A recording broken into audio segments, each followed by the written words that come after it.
എൻ്റെ അന്തരാത്മാവിലേക്ക് ഒഴുകിയിറങ്ങിയ ദൈവകരുണ. ജനുവരി 8, 1936. ഞാൻ ആർച്ച് ബിഷപ്പിനെ സന്ദർശിക്കുവാൻ പോയി. ദൈവകാരുണ്യം ലോകത്തിൽ ഒഴുക്കുവാനായി ഞാൻ പ്രാർത്ഥിക്കണമെന്നും ലോകം മുഴുവനും വേണ്ടി സദാ ദൈവകരുണ യാചിക്കുന്ന ഒരു പുതിയ സന്യാസ സഭ തുടങ്ങണമെന്നും ഈശോ എന്നോട് ആവശ്യപ്പെടുന്നുവെന്ന് ഞാൻ അദ്ദേഹത്തോട് പറഞ്ഞു. കർത്താവ് ഈശോ എന്നോട് ചെയ്യുവാൻ ആവശ്യപ്പെട്ടതിനെല്ലാം ഞാൻ അനുവാദം ചോദിച്ചു. ഈ വാക്കുകളിൽ അദ്ദേഹം ഉത്തരം പറഞ്ഞു.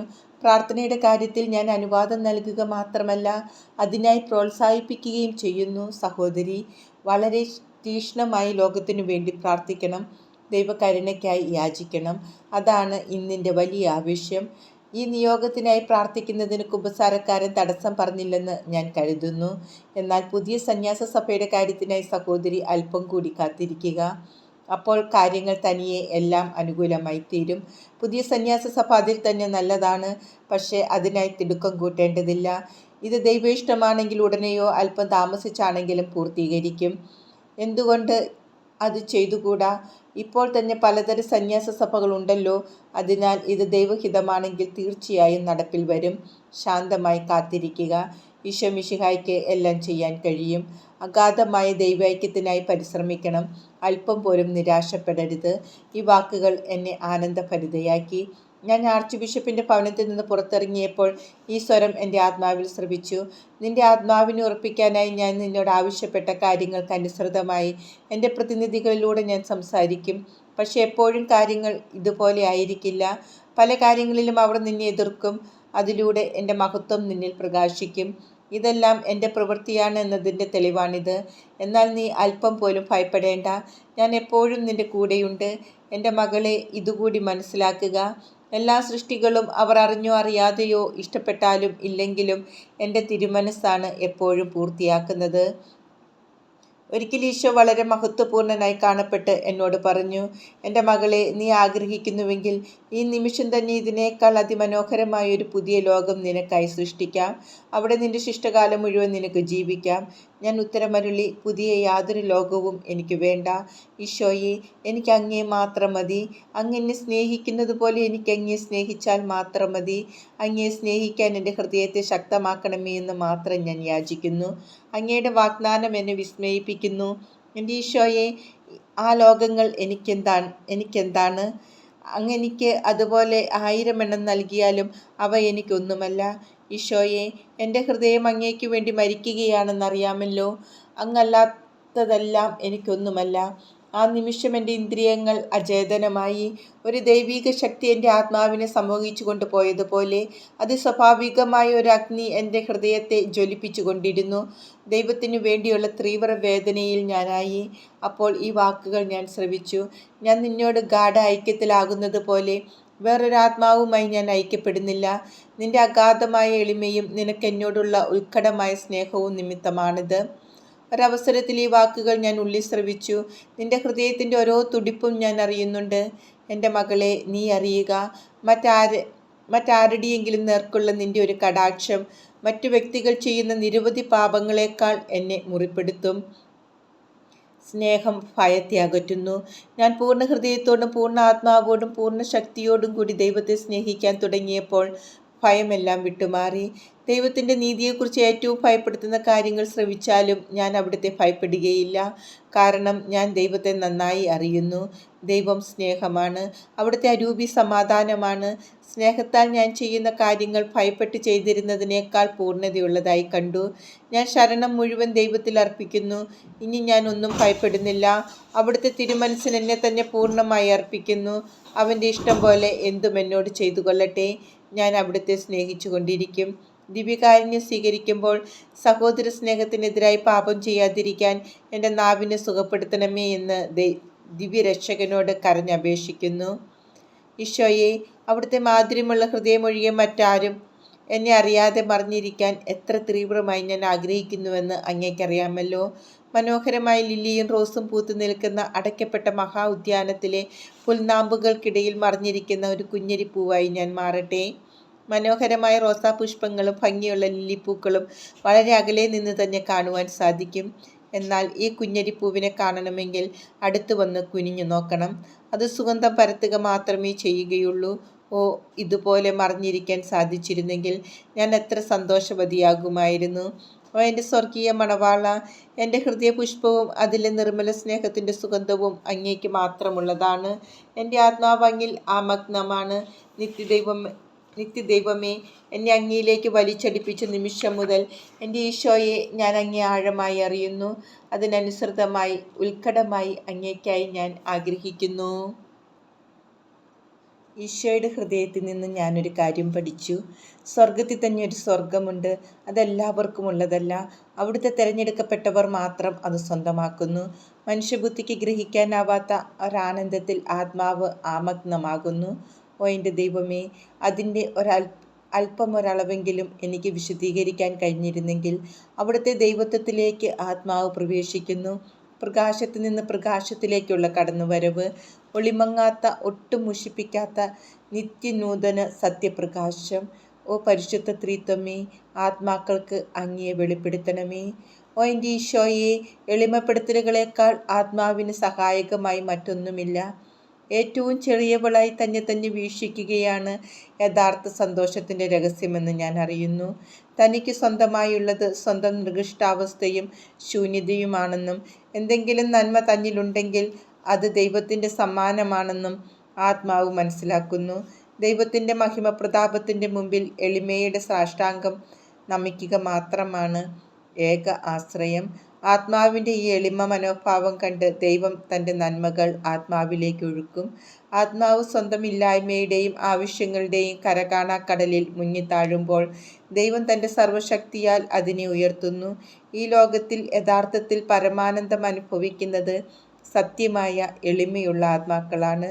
ഇക്കാരണത്താൽ ആദ്യമൊക്കെ ഒരാളുടെ സ്വയം സ്നേഹം തടസ്സം നിൽക്കും.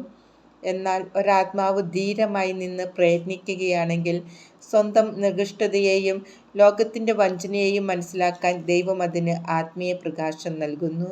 അങ്ങനെ ഹൃദയത്തിൽ ദൈവം മാത്രമാകുന്നു. വിനീതമായ ഒരാത്മാവ് തന്നിൽ തന്നെ അശേഷം ആശ്രയിക്കുകയില്ല.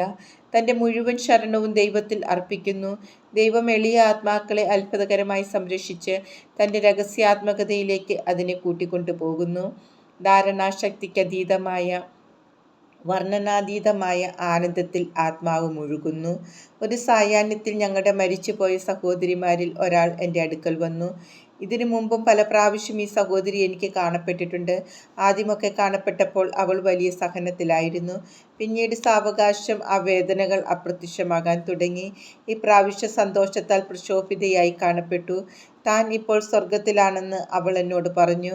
ഞാൻ ഈ ആത്മാവിനെ കുറിച്ച് പറഞ്ഞ കാര്യങ്ങൾ മദർ ജനറൽ സംശയിച്ചതുകൊണ്ട് ദൈവം ഈ ഭവനത്തെ ദുരിതങ്ങളിൽ ആഴ്ത്തിയിരിക്കുകയായിരുന്നു എന്നും ഇപ്പോൾ അവൾ സ്വർഗത്തിൽ പ്രവേശിച്ചതിൻ്റെ അടയാളമായി ഈ ഭവനത്തെ അനുഗ്രഹിക്കുമെന്നും അവൾ പറഞ്ഞു.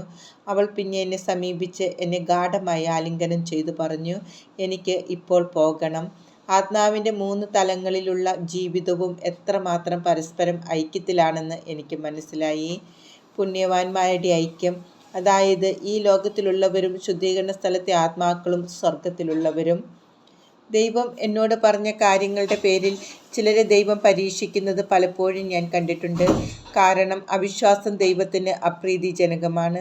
ഒരിക്കൽ എൻ്റെ ഉദ്ദേശത്തെ എതിർക്കുകയും അവിശ്വസിക്കുകയും ചെയ്തതുകൊണ്ട് ദൈവം ഒരു ആർച്ച് ബിഷപ്പിനെ ദുരിതത്തിലാഴ്ത്തിയെന്ന് കണ്ടപ്പോൾ എനിക്ക് അദ്ദേഹത്തോട് അലിവ് തോന്നി. അദ്ദേഹത്തിന് വേണ്ടി ഞാൻ ദൈവത്തോട് പ്രാർത്ഥിച്ചപ്പോൾ അദ്ദേഹത്തെ ആ വേദനയിൽ നിന്ന് മുക്തനാക്കി. ദൈവത്തെ അവിശ്വസിക്കുന്നത് അവിടത്തേക്ക് വളരെ വേദനാജനകമാണ്. ചില ആത്മാക്കൾ അതുവഴി വളരെ അനുഗ്രഹങ്ങൾ നഷ്ടപ്പെടുത്തുന്നു. നമ്മളോടുള്ള അത്യഗാധമായ സ്നേഹത്താലും നന്മയാലും നിറഞ്ഞിരിക്കുന്ന ഈശോയുടെ മാധുര്യമുള്ള തിരുഹൃദയത്തെ അവിശ്വാസം ആഴത്തിൽ മുറിപ്പെടുത്തുന്നു. വൈദികർ ചിലപ്പോൾ ഒരാത്മാവിൽ ദൈവം ചൊരിഞ്ഞിരിക്കുന്ന കൃപകളുടെ യഥാസ്ഥിതി വെളിപ്പെടുത്തി കിട്ടുവാനായി അവിശ്വസിക്കും. അത് ആ ആത്മാവിനെ ശരിയായ പാതയിൽ നയിച്ച് കൂടുതൽ ദൈവൈക്യത്തിൽ എത്തിക്കാനാണ്. തീർച്ചയായും അതിന് വളരെ ഉന്നതവും ശ്രേഷ്ഠവുമായ പ്രതിഫലം ലഭിക്കും. എന്നാൽ ഇതും ദൈവം ആത്മാവിൽ ചൊരിഞ്ഞിരിക്കുന്ന ദൈവാനുഗ്രഹങ്ങളെ തൻ്റെ ബുദ്ധിക്കും മനസ്സിനും അഗ്രാഹ്യമായതിൻ്റെ പേരിൽ അനാദരവോടെ വീക്ഷിക്കുന്നതും തമ്മിൽ വലിയ അന്തരമുണ്ട്. രണ്ടാമത്തേത് തീർച്ചയായും അനിഷ്ടം വരുത്തും. അനുഭവജ്ഞാനമില്ലാത്ത വൈദികരാൽ നയിക്കപ്പെടുന്ന ആത്മാക്കളോട് എനിക്ക് വലിയ അനുകമ്പ തോന്നുന്നു. ഒരിക്കൽ ഒരു വൈദികൻ അദ്ദേഹത്തിന് വേണ്ടി പ്രാർത്ഥനാ സഹായം ചോദിച്ചു. ഞാൻ പ്രാർത്ഥന വാഗ്ദാനം ചെയ്തൊരു പ്രത്യേക പരിത്യാഗം ചെയ്യുവാൻ അനുവാദം ചോദിച്ചു വാങ്ങി. ദൈവത്തിൻ്റെ അനന്ത നന്മയിൽ നിന്ന് അങ്ങ് എനിക്ക് നൽകാനിരുന്ന എല്ലാ അനുഗ്രഹങ്ങളും കൃപകളും ആ വൈദികന് വേണ്ടി ഉപേക്ഷിക്കാൻ ഞാൻ ആഗ്രഹിച്ചു. അന്നേ ദിവസം ആ വൈദികൻ സഹിക്കേണ്ട ആത്മീയവും ഭൗതികവുമായ എല്ലാ സഹനങ്ങളും ക്ലേശങ്ങളും എൻ്റെ മേൽ ചൊരിയാൻ കൃപയാകണമേ എന്ന് ഈശോയോട് അപേക്ഷിച്ചു. ദൈവം ഭാഗികമായി എൻ്റെ പ്രാർത്ഥന കേട്ടു. അപ്പോൾ തന്നെ എല്ലാവിധ ബുദ്ധിമുട്ടുകളും കഷ്ടതകളും എവിടെ നിന്നോ വന്ന് എന്നെ പൊതിഞ്ഞു. വളരെയധികമായിരുന്നു അവ. കാരണം ഒരു സഹോദരി ഉച്ചത്തിൽ അഭിപ്രായപ്പെട്ടു, ഇത് എന്തോ ദൈവിക ഇടപെടലാണ്, എല്ലാവരും ഫൗസ്റ്റീനയെ വിഷമിപ്പിക്കുകയാണ്. ഒരടിസ്ഥാനവുമില്ലാത്ത കാര്യങ്ങൾ ചില സഹോദരിമാർ പറഞ്ഞ അഭിപ്രായങ്ങൾ മറ്റു ചിലർ എതിർത്തു. ഞാനെല്ലാം നിശബ്ദമായി ആ വൈദികനു വേണ്ടി സമർപ്പിച്ചു. എന്നാൽ അത് മാത്രമായിരുന്നില്ല. ഞാൻ ആന്തരികമായ സഹനങ്ങൾ അനുഭവിക്കാൻ തുടങ്ങി. ആദ്യം ഒരു വിഷാദവും മറ്റു സഹോദരികളോടുള്ള നീരസവും എന്നെ അടിപ്പെടുത്തി. തുടർന്ന് ഒരു അനിശ്ചിതത്വം എന്നെ ബുദ്ധിമുട്ടിക്കാൻ തുടങ്ങി. പ്രാർത്ഥിക്കുവാൻ പോലും സാധിക്കാത്ത വിധം മറ്റു പല കാര്യങ്ങളും എൻ്റെ മനസ്സിനെ പിടിച്ചുലയ്ക്കാൻ തുടങ്ങി. ഞാൻ ക്ഷീണിതയായി കപ്പേളയിൽ പ്രവേശിച്ചപ്പോൾ ഒരു അസാധാരണ വേദന എന്നെ കീഴ്പ്പെടുത്തി. ഞാൻ വിമ്മിക്കരയാൻ തുടങ്ങി. അപ്പോൾ എൻ്റെ ആത്മാവിൽ ഈ സ്വരം ശ്രവിച്ചു, എൻ്റെ മകളെ, നീ എന്തിനാണ് കരയുന്നത്? നീ സ്വയം ഈ സഹനങ്ങൾ ഏറ്റെടുത്തതല്ലേ? നീ ഏറ്റെടുത്തിരിക്കുന്നത് ആ ആത്മാവ് അനുഭവിക്കുന്നതിൻ്റെ വളരെ ചെറിയ ഒരു ഭാഗമാണെന്ന് നീ ഓർക്കണം. അവൻ വളരെയധികം സഹിക്കുന്നു. ഞാൻ ദൈവത്തോട് ചോദിച്ചു, അങ്ങ് എന്തുകൊണ്ടാണ് അദ്ദേഹത്തോട് ഇങ്ങനെ വർത്തിക്കുന്നത്? അവനായി ഒരുക്കിയിരിക്കുന്ന ബ്രഹ്മചര്യത്തിൻ്റെയും പൗരോഹിത്യത്തിൻ്റെയും രക്തസാക്ഷിത്വത്തിൻ്റെയും 3 കിരീടങ്ങൾക്ക് വേണ്ടിയാണെന്ന് അവിടുന്ന് എന്നോട് പറഞ്ഞു. സ്വർഗത്തിൽ അദ്ദേഹത്തെ കാത്തിരിക്കുന്ന ഉന്നത മഹിമയെ കണ്ടപ്പോൾ എൻ്റെ ആത്മാവ് ആനന്ദ നിർഭരമായി. തന്നോട് കൂടുതൽ ഐക്യപ്പെടുത്താൻ ആഗ്രഹിക്കുന്ന ആത്മാക്കളോട് ദൈവം എങ്ങനെയാണ് വർത്തിക്കുന്നതെന്ന് എന്നെ പഠിപ്പിച്ചതിന് ഞാൻ സ്തോത്രഗീതം ആലപിച്ച് അവിടത്തേക്ക് നന്ദി പറഞ്ഞു. സ്വർഗത്തിൽ നമ്മെ കാത്തിരിക്കുന്ന മഹിമയോട് തുലനം ചെയ്യുമ്പോൾ ഇന്നത്തെ വേദനകൾ ഒന്നുമല്ല. ഒരു ദിവസം വിശുദ്ധ കുർബാനയ്ക്ക് ശേഷം ഞാൻ പെട്ടെന്ന് എൻ്റെ കുമ്പസാരക്കാരൻ ഫാദർ സൊപ്പോച്കോ സെൻറ്റ് മൈക്കിൾ ദേവാലയത്തിൽ പരിശുദ്ധ ദൈവമാതാവിൻ്റെ ചിത്രത്തിൻ്റെ മുമ്പിൽ നിന്ന് ദിവ്യബലി അർപ്പിക്കുന്നത് ദർശനത്തിൽ കണ്ടു. അത് കാഴ്ച സമർപ്പണത്തിൻ്റെ സമയമായിരുന്നു. എവിടെ നിന്നോ പറന്നു വന്ന് അദ്ദേഹത്തിന് അഭയം തേടിയതുപോലെ ഉണ്ണീശോ അദ്ദേഹത്തെ അള്ളിപ്പിടിച്ചിരിക്കുന്നതായി കാണപ്പെട്ടു. പതിവ് പോലെ വിശുദ്ധ കുർബാന സ്വീകരണ സമയമായപ്പോൾ അവിടുന്ന് അപ്രത്യക്ഷനായി. പെട്ടെന്ന് പരിശുദ്ധ അമ്മ തൻ്റെ കാപ്പായുടെ കീഴിൽ അദ്ദേഹത്തെ സംരക്ഷിക്കുന്നതായി കണ്ടു. അമ്മ അദ്ദേഹത്തോട് പറഞ്ഞു, ധൈര്യമായിരിക്കുക എൻ്റെ മകനെ, ധൈര്യമായിരിക്കുക. അമ്മ എന്തൊക്കെയോ അദ്ദേഹത്തോട് പറയുന്നുണ്ടായിരുന്നു. പക്ഷേ എനിക്കത് കേൾക്കാൻ സാധിച്ചില്ല. ഓ, എല്ലാ ആത്മാക്കളും അവിടുത്തെ കാരുണ്യത്തെ മഹത്വപ്പെടുത്താൻ എത്ര തീക്ഷ്ണമായി ഞാൻ ആഗ്രഹിക്കുന്നു. അവിടുത്തെ കാരുണ്യം വിളിച്ചപേക്ഷിക്കുന്ന ആത്മാക്കൾ എത്ര ഭാഗ്യപ്പെട്ടവർ. അവിടുത്തെ മഹത്വമായി ദൈവം അവരെ പരിപാലിക്കും. ദൈവത്തോട് മത്സരിക്കാൻ ആര് ധൈര്യപ്പെടും? എല്ലാ ആത്മാക്കളും തങ്ങളുടെ ജീവിതകാലം മുഴുവനും, പ്രത്യേകിച്ച് മരണസമയത്തും, അവിടുത്തെ അനന്ത കാരുണ്യത്തിൽ ശരണപ്പെട്ടുകൊണ്ട് അവിടുത്തെ കാരുണ്യത്തെ മഹത്വപ്പെടുത്തിയിരുന്നെങ്കിൽ. അതുകൊണ്ട് പ്രിയ ആത്മാവേ, നിങ്ങൾ ആരായിരുന്നാലും ഒട്ടും ഭയപ്പെടേണ്ട. ഏറ്റവും വലിയ പാപിയാണ് അവിടുത്തെ അനന്ത കാരുണ്യത്തിൽ ശരണപ്പെടുവാൻ ഏറ്റവും അർഹതയുള്ളവൻ. ഓ എൻ്റെ ദൈവമേ, അവിടുത്തെ നന്മ എത്രയോ അവർണ്ണനീയം. അവിടുന്നല്ലോ പാപികളിലേക്ക് ആദ്യം ഇറങ്ങിച്ചെല്ലുന്നത്. ഓ എൻ്റെ ഈശോയെ, ആയിരക്കണക്കിന് ആത്മാക്കൾക്കായി ഞാൻ അങ്ങയുടെ കാരുണ്യത്തെ വാഴ്ത്തുന്നു. എൻ്റെ ഈശോയെ, അവിടുത്തെ അനന്ത നന്മയെയും അളവറ്റ കരുണയെയും എല്ലാവരെയും അറിയിക്കുവാൻ ഞാൻ കടപ്പെട്ടവളാണെന്ന് എനിക്കറിയാം. ഒരവസരത്തിൽ ഒരാൾ എന്നോട് പ്രാർത്ഥന ആവശ്യപ്പെട്ടു. അതിനുശേഷം ഈശോയെ കണ്ടപ്പോൾ ഞാൻ പറഞ്ഞു, ഈശോയെ, അങ്ങ് സ്നേഹിക്കുന്ന ഈ ആത്മാക്കളെ ഞാനും പ്രത്യേകമാവിധം സ്നേഹിക്കുന്നു. അവിടുന്ന് എന്നോട് അരുളിച്ചെയ്തു, നീ മാധ്യസ്ഥം വഹിക്കുന്ന എല്ലാ ആത്മാക്കളുടെ മേലും പ്രത്യേക കൃപാവരങ്ങൾ ഞാൻ വർഷിക്കും. എത്ര അത്ഭുതാവഹമായി കർത്താവ് എന്നെ സംരക്ഷിക്കുന്നു. ഇപ്പോൾ വളരെ കാലമായി ഞാൻ അനുഭവിക്കുന്ന ദൈവത്തിൻ്റെ വലിയൊരു കൃപയാണിത്. ഒരിക്കൽ ഞങ്ങളുടെ ഒരു സഹോദരി മരണഗ്രസ്തമായ രോഗിയായതിനാൽ ഞങ്ങൾ എല്ലാവരും സഹോദരിയുടെ അടുത്തുണ്ടായിരുന്നു. വൈദികൻ സഹോദരിക്ക് അന്ത്യകുദാശകൾ നൽകി. അപ്പോൾ അന്ധകാരത്തിൻ്റെ കുറേ അരൂപികളെ ഞാൻ അവിടെ കണ്ടു. ഞാൻ എല്ലാവരോടും ഒപ്പമാണെന്ന ചിന്ത മറന്ന് വേഗം ഹന്നാൻ വെള്ളമെടുത്ത് അവയുടെ മേൽ തളിച്ചു. ഉടനെ തന്നെ അവ അപ്രത്യക്ഷമായി. പിന്നീട് ഭക്ഷണശാലയിൽ ഞങ്ങൾ ഒരുമിച്ച് വന്നപ്പോൾ ഒരു വൈദികൻ്റെ സാന്നിധ്യത്തിൽ ഞാൻ രോഗിയുടെ മേൽ ഹന്നാൻ വെള്ളം തളിക്കരുതായിരുന്നുവെന്നും അത് ആ വൈദികൻ്റെ കടമയാണെന്നും മദർ സുപ്പീരിയർ അഭിപ്രായപ്പെട്ടു. ആ അനുശാസനം ഞാൻ പ്രായശ്ചിത്താരൂപിയിൽ സ്വീകരിച്ചു. മരണാസന്നർക്ക് ഖന്നാവെള്ളം തീർച്ചയായും വലിയൊരു ആശ്വാസമാണെന്ന് എനിക്ക് മനസ്സിലായി.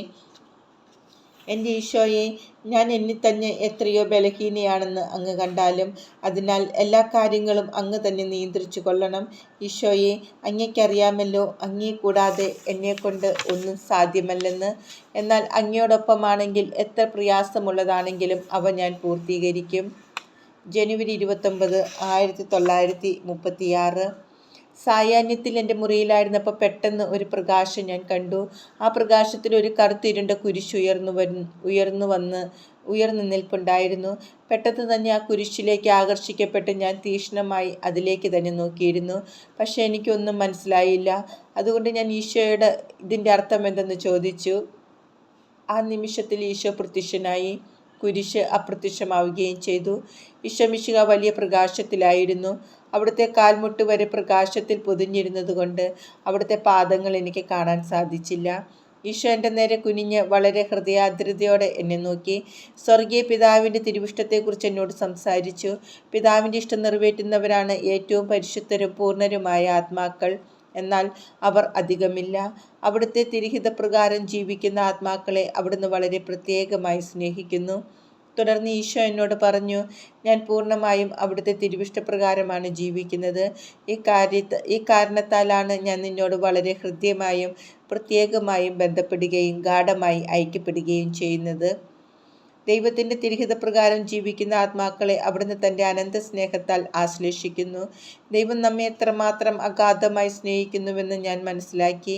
ഉന്നതനും അഗ്രാഹ്യനുമാണെങ്കിലും അവിടുന്ന് എത്രയോ സംലഭ്യനാണ്.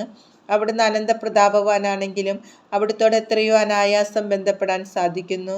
മറ്റാരുമായും ഇത്രയും സ്വതന്ത്രമായും സ്വാഭാവികമായും വ്യാപരിക്കുവാൻ എനിക്ക് സാധിച്ചിരുന്നില്ല. ഒരമ്മയും തൻ്റെ പ്രിയ മകനും പരസ്പരം മനസ്സിലാക്കുന്നതിൽ കൂടുതലായി ദൈവവും ഞാനും പരസ്പരം മനസ്സിലാക്കിയിരുന്നു. ദൈവവുമായി സായുജ്യത്തിലായിരുന്നപ്പോൾ രണ്ട് പ്രത്യേക വ്യക്തികളെ ഞാൻ കണ്ടു. അവരുടെ ദയനീയമായ ആന്തരിക സ്ഥിതി എനിക്ക് അവിടുന്ന് കാണിച്ചു തന്നു. അവർ വളരെ പരിതാപകരമായ ഒരവസ്ഥയിലായിരുന്നു. എങ്കിലും അവരും ദൈവത്തിൻ്റെ അനന്ത കരുണയെ പ്രകീർത്തിക്കുമെന്ന് ഞാൻ വിശ്വസിക്കുന്നു. അതേസമയം മറ്റൊരു വ്യക്തിയെയും അവൻ്റെ ആത്മീയ അവസ്ഥയെയും അദ്ദേഹത്തിന് ദൈവം അനുവദിക്കുന്ന പരീക്ഷണങ്ങളെയും എനിക്ക് കാണിച്ചു തന്നു. പരീക്ഷണങ്ങൾ മാനസിക പീഡകളായിരുന്നു, അതും വളരെ തീവ്രമായ അവസ്ഥയിൽ. എനിക്ക് അദ്ദേഹത്തോട് സഹതാപം തോന്നി ചോദിച്ചു, ദൈവമേ, എന്തുകൊണ്ട് അവനോട് ഈ രീതിയിൽ വർത്തിക്കുന്നു? അവിടുന്ന് അരുളി ചെയ്തു, 3 കിരീടങ്ങൾ ചൂടാൻ വേണ്ടി. അതിനുശേഷം ഈ ലോകത്തിൽ വച്ച് ഈശോയുടെ സഹനങ്ങളിൽ പങ്കുചേരുന്നവർക്ക് ലഭിക്കാനിരിക്കുന്ന മനുഷ്യന് സങ്കല്പിക്കാൻ പോലും സാധിക്കാത്ത മഹത്വത്തെക്കുറിച്ച് കർത്താവ് എനിക്ക് മനസ്സിലാക്കി തന്നു. ആ വ്യക്തി ഈശോയുടെ മഹത്വത്തിലും പങ്കുചേരുന്നു. തൻ്റെ പുത്രൻ്റെ പ്രതിച്ഛായ നമ്മുടെ ആത്മാക്കളിൽ ദർശിക്കുമ്പോൾ സ്വർഗീയ പിതാവ് നമ്മെ തിരിച്ചറിയുകയും നമ്മുടെ ആത്മാവിലുള്ള ഈശോയുടെ പ്രതിച്ഛായയ്ക്ക് അനുസൃതമായി നമ്മെ മഹത്വപ്പെടുത്തുകയും ചെയ്യും. നമ്മൾ ഈ ലോകത്തിലായിരിക്കുമ്പോൾ മാത്രമാണ് ഈശോയുമായുള്ള ഈ അനുരൂപണം സാധ്യമാകുന്നത്. നിർമ്മലരും നിഷ്കളങ്കരുമായ ആത്മാക്കളിൽ ദൈവം തൻ്റെ നീതി നടപ്പാക്കുന്നത് ഞാൻ കണ്ടിട്ടുണ്ട്. ഇവർ ബലിവസ്തുക്കളാണ്. ഇവരാണ് ലോകത്തെ താങ്ങി നിർത്തുന്നവർ. ഈശോയുടെ പീഡാസഹനത്തിൻ്റെ കുറവ് പരിഹരിക്കുന്നവരാണിവർ. ഇവർ എണ്ണത്തിൽ അധികമില്ല. അങ്ങനെയുള്ള ആത്മാക്കളെ ദൈവം എനിക്ക് വെളിപ്പെടുത്തി തന്നതിൽ ഞാൻ വളരെയധികം സന്തോഷിക്കുന്നു. ഓ എത്രയും പരിശുദ്ധ ത്രിത്വമേ, നിത്യനായ ദൈവമേ, ഒരാത്മാവ് പ്രാപിക്കുന്ന ഉന്നതിയും മഹത്വത്തിൻ്റെ വിവിധ പദവികളും എനിക്ക് മനസ്സിലാക്കി തന്നതിന് ഞാൻ അങ്ങേക്ക് നന്ദി പറയുന്നു. ഈ ഓരോ പദവിയിലും അനുഭവിക്കുന്ന ദൈവീക ജ്ഞാനത്തിൻ്റെ ആഴം തുലോം വിഭിന്നമാണ്. ഓ എല്ലാവരും ഇതറിഞ്ഞിരുന്നെങ്കിൽ. എൻ്റെ ദൈവമേ, ഒരു പദവി കൂടി കൂടുതൽ പ്രാപിക്കുന്നതിനു വേണ്ടി എല്ലാ രക്തസാക്ഷിത്വങ്ങളുടെ പീഡനങ്ങളും ഒരുമിച്ച് സന്തോഷത്തോടെ സഹിക്കാൻ ഞാൻ തയ്യാറാണ്. നിത്യതയിൽ നമ്മെ കാത്തിരിക്കുന്ന മഹിമയുമായി താരതമ്യപ്പെടുത്തുമ്പോൾ ഈ സഹനങ്ങൾ സത്യമായും ഒന്നുമല്ല. ദൈവമേ, അവിടുത്തെ ദിവ്യത്വമാകുന്ന സമുദ്രത്തിൽ എന്നെ മുക്കി താഴ്ത്തണമേ. അങ്ങനെ ഞാൻ അങ്ങയെ കൂടുതൽ ആഴത്തിൽ അറിയട്ടെ. അങ്ങയെ ആഴത്തിൽ അറിയും തോറും അങ്ങേക്കായുള്ള അഭിലാഷം എന്നിൽ ഉത്കടമാകുന്നു. അങ്ങനെ അങ്ങയോടുള്ള സ്നേഹത്തിൽ ഞാൻ വളരട്ടെ. ദൈവമേ, അങ്ങേക്ക് മാത്രം നികത്തുവാൻ സാധിക്കുന്ന അത്യഗാധമായ ഒരു ശൂന്യത എൻ്റെ ആത്മാവിൽ അനുഭവപ്പെടുന്നു.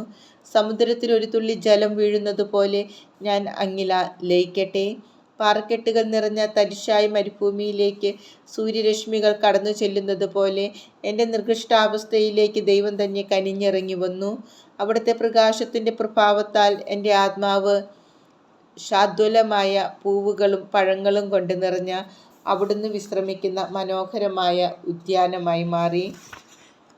എൻ്റെ ഈശോയെ, അവിടുത്തെ കൃപാവരങ്ങൾ എന്നിൽ സമൃദ്ധമായി ഉണ്ടെങ്കിലും ഞാൻ എൻ്റെ നികൃഷ്ടാവസ്ഥ കാണുകയും അനുഭവിക്കുകയും ചെയ്യുന്നു. മൽപ്പിടുത്തത്തോടെയാണ് എൻ്റെ ദിവസങ്ങൾ തുടങ്ങുന്നത്, അവസാനിക്കുന്നതും മൽപ്പിടുത്തത്തിൽ തന്നെ. ഒരു പ്രതിബന്ധം തരണം ചെയ്തു കഴിയുമ്പോൾ 10 ആ സ്ഥാനത്തേക്ക് വരും. എന്നാൽ ഞാൻ ഒട്ടും ആകുലപ്പെടുന്നില്ല. കാരണം ഇത് ബുദ്ധിമുട്ടുകളുടെ സമയമാണ്, സമാധാനത്തിൻ്റെതല്ല. യുദ്ധത്തിൻ്റെ ഭാരം അധികരിച്ചതായി അനുഭവപ്പെടുമ്പോൾ ഞാൻ എന്നെ തന്നെ ഒരു കൊച്ചു കുഞ്ഞിനെ പോലെ സ്വർഗീയ പിതാവിൻ്റെ തൃക്കരങ്ങളിൽ അർപ്പിക്കും. നശിക്കാൻ അവിടുന്ന് സമ്മതിക്കുകയില്ലെന്ന് എനിക്ക് പൂർണ്ണ വിശ്വാസമുണ്ട്. ഓ എൻ്റെ ഈശോയെ, ഞാൻ തിന്മയിലേക്ക് വളരെ ചായ്വുള്ളവളാണ്. അതെന്നെ എപ്പോഴും ജാഗ്രതയുള്ളവളായിരിക്കാൻ നിർബന്ധിക്കുന്നു.